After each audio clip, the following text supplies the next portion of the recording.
বিশ্বনবী বললেন জুমার নামাজের 15টা সুন্নত মুখস্থ রাখতে হবে। 1 নাম্বার সুন্নত ফজরের সালাত জামাতে পড়তে হবে। 2 নাম্বার সুন্নাহ হচ্ছে আসওয়াক, মিসওয়াক করা। 3 নাম্বার হচ্ছে দুহুন, তেল মালিশ করবেন।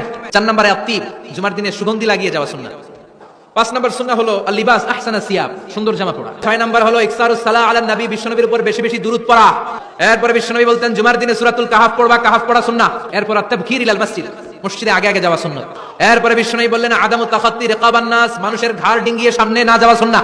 এরপরে বিশ্বনবী বললেন দুখুলুল মসজিদ রাকাতাইন, জুমার নামাজের দিন মসজিদে ঢোকার পরে 2 রাকাত পড়া সুন্নাত। কয় রাকাত? এরপরে বিশ্বনবী বললেন ইনসাত, চুপ থেকে খুতবা শুনবা। এরপরে মজার একটা কথা বিশ্বনবী বলেছেন জুমার নামাজ পড়তে যেয়ে যদি কারো ঘুম আসে জায়গা চেঞ্জ করে বসো। এরপরে বিশ্বনবী বললেন জুমার দিন দোয়া করলে কবুল হয়।